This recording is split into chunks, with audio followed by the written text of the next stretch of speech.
नमस्कार, मैं हूं देवांजलि मोइत्रा। प्रधानमंत्री मोदी के नेतृत्व वाली सरकार के 5 साल पूरे हो गए और ये इस बात से पूरे हुए कि चुनाव आयोग ने नई सरकार को चुनने के लिए अधिसूचना जारी कर दी और कहा कि नई सरकार चुनने के लिए जनता 7 चरणों में मतदान करेगी। जैसे ही चुनाव आयोग ने चुनाव कराने की घोषणा की तो सभी दल और पार्टियां सरकार से 5 साल का हिसाब मांग रही है और सरकार अपने कामों की फहरिस्त बता रही है कि हमने 5 साल कैसे काम किया। पीएम मोदी के 5 साल। व्यापार बढ़ाने के लिए विश्व का दौरा किया। भारत के कई देशों से रिश्ते मजबूत हुए। भारत ने कई देशों से सामरिक संबंध स्थापित किए।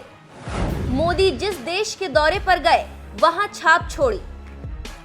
प्रधानमंत्री मोदी ने 5 सालों के दौरान विश्व के कई ऐतिहासिक देशों का दौरा किया और इन देशों से रिश्तों में गर्माहट लाई। धूल फाक रहे रिश्तों पर धूल झाड़कर एक नए युग की शुरुआत की। इसमें प्रधानमंत्री मोदी को सफलता भी मिली। प्रधानमंत्री मोदी ने एक तरफ पाकिस्तान से संबंध सुधारने के लिए प्रोटोकॉल तोड़कर वहां के प्रधानमंत्री नवाज, जो अब पूर्व हो चुके हैं, उनसे मिलने पाकिस्तान गए, तो दूसरी तरफ सर्जिकल स्ट्राइक करके ये संदेश भी दिया कि विनम्रता का अर्थ कमजोरी नहीं होती। पाक पर सर्जिकल स्ट्राइक। भारत ने पाकिस्तान पर 2 बार सर्जिकल स्ट्राइक किया। पहला 29 सितंबर 2016 को स्ट्राइक किया। दूसरी स्ट्राइक 26 फरवरी 2019 को की। दूसरी स्ट्राइक में 300 से 400 आतंकी मारे गए। पुलवामा हमले के बदले में भारत ने किया स्ट्राइक। भारत के हमले से डरा चीन लगातार परमाणु आपूर्तिकर्ता देशों के समूह एनएसजी में भारत की स्थायी सदस्यता पर अपना अड़ंगा लगाता रहा है। चीन के मोर्चे पर प्रधानमंत्री नरेंद्र मोदी की सरकार ने कूटनीतिक स्तर पर कई बड़े फैसले लिए, जिनमें सफलता भी मिली। सार्क उपग्रह लॉन्च। भारत ने स्पेस शटल से एक अलग मुकाम हासिल किया। भारत ने विश्व स्तर पर सार्क उपग्रह लॉन्च किया। भारत ने विश्व में टेक्निकल क्षमता को विकसित किया। भारत जिस टेक्निक पर काम करता है वो टेक्निक विश्व में सिर्फ 4 देशों के पास है। इसके अलावा मोदी सरकार ने कोयला स्पेक्ट्रम और पर्यावरण के मामलों में पूर्ण पारदर्शिता लेकर आई। इसके अलावा केंद्र सरकार ने प्रधानमंत्री आवास योजना के जरिए 2022 तक भारत के प्रत्येक नागरिक को एक छत देने का संकल्प लिया है। इसमें हर साल के हिसाब से लक्ष्य तय किए गए हैं। भीम ऐप से कैशलेस होने में मिली मदद। कैशलेस लेन देन के लिए मोदी सरकार भीम ऐप लेकर आई। अब तक देश में करोड़ों लोग भीम ऐप डाउनलोड कर चुके हैं। कैशलेस लेन देन के क्षेत्र में भीम ऐप एक क्रांति लेकर आया है। मोदी महिलाओं के लिए अनेक योजनाएं लेकर आए। मोदी सरकार ने महिलाओं के लिए बड़ा काम किया। उज्ज्वला योजना, बेटी बचाओ बेटी पढ़ाओ। महिलाओं के लिए मातृ अवकाश 12 हफ्ते से बढ़कर 26 हफ्ते हुआ। गर्भवती महिलाओं के पोषण के लिए 6,000 रुपए की मदद। वहीं मोदी सरकार की मुद्रा योजना से अब तक लिए गए लोन में 70% महिलाएं लाभार्थी हैं। युवाओं के लिए भी सरकार स्किल इंडिया योजना के माध्यम से अवसर दे रही है। इसके माध्यम से 1 करोड़ युवाओं को प्रशिक्षण मिला है। इसके अलावा भी सरकार स्टार्टअप योजना के तहत भी युवाओं को मौके दे रही है। इस तरह कुल मिलाकर ये बात कही जा सकती है कि मोदी सरकार ने जनता के लिए बड़े काम किए हैं और इससे भारत की विकास की गति आगे ही बढ़ी है। बराबर उत्तर प्रदेश के लोग समझ लें, अगर इन महामिलावटी लोगों को जरा भी मौका मिल गया तो ये देश उस पुरानी स्थिति में जाने में जरा भी देर नहीं लगने वाली।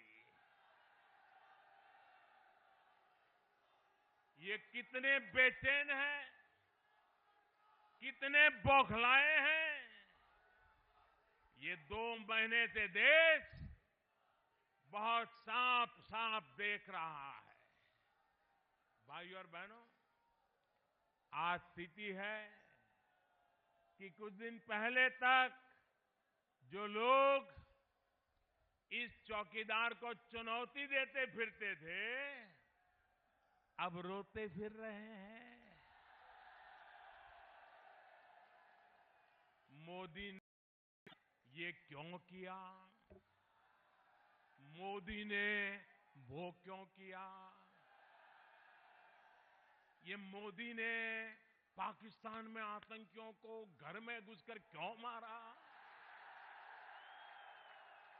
ये मोदी ने आतंकियों के अड्डे को नष्ट क्यों किया? रो रहे हैं।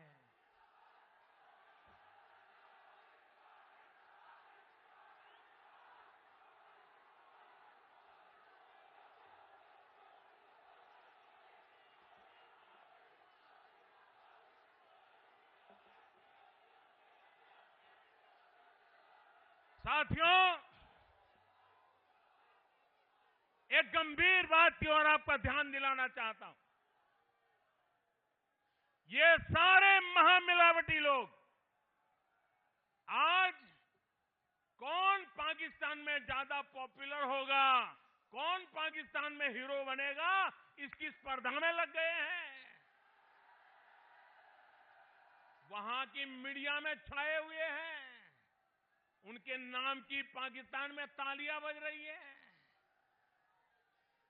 भाइयों बहनों, आप ही बताइए, देश को हिंदुस्तान के हीरो चाहिए या पाकिस्तान के? हिंदुस्तान के हीरो चाहिए या पाकिस्तान के? मेरे प्यारे देशवासियों, मैं 130 करोड़ देशवासियों से पूछना चाहता हूं, क्या हमें सबूत चाहिए कि हमें सपूत चाहिए?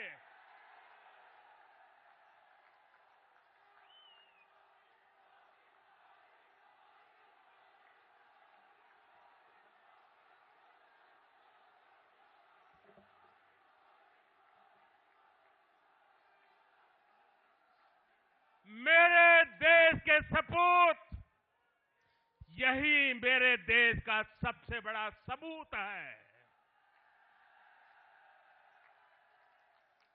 जो सबूत मांगते हैं वो सपूत को ललकारते हैं। साथियों, 26 फरवरी की वो तारीख जिसके बारे में सोचकर भी आतंक के सरपरस्तों की रूह कांप रही है। लेकिन पल भर के लिए सोचिए मेरे मेरठवासी, जरा सोचिए कि 26 फरवरी को हमारे देश के वीर सैनिकों ने पराक्रम किया, अगर उसमें थोड़ी सी भी गड़बड़ हो जाती तो क्या होता? थोड़ा सा ऊपर नीचे हो जाता तो ये लोग मेरे साथ क्या करते? पुतले जलाते कि नहीं जलाते? मुझे नोच डालते कि नहीं डालते? मेरा इस्तीफा मांगते कि नहीं मांगते? काले झंडे निकालते कि नहीं निकालते? दुनिया भर की गालियां देते कि नहीं देते? भाइयों बहनों, आप बताइए, ये कोई चुप नहीं बैठते। और अगर ऐसा होता तो सारा दोष किसको देते? किसको देते? मोदी को ही देते ना? देते कि नहीं देते? भाइयों और बहनों,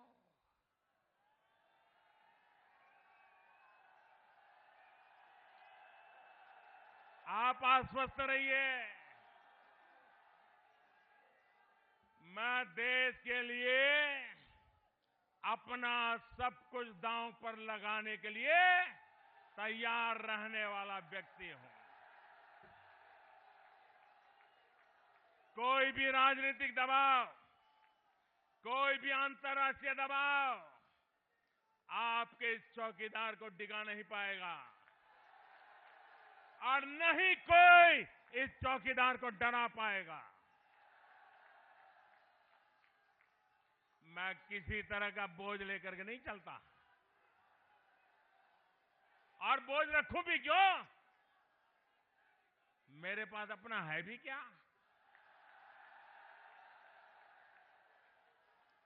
जो कुछ भी है वो तो देश का दिया हुआ है, आपका दिया हुआ है। जो देश ने दिया, जितना दिया है वो बहुत कुछ है। अरे चिंता तो उनको होती है जो कुछ खोने से डरता है।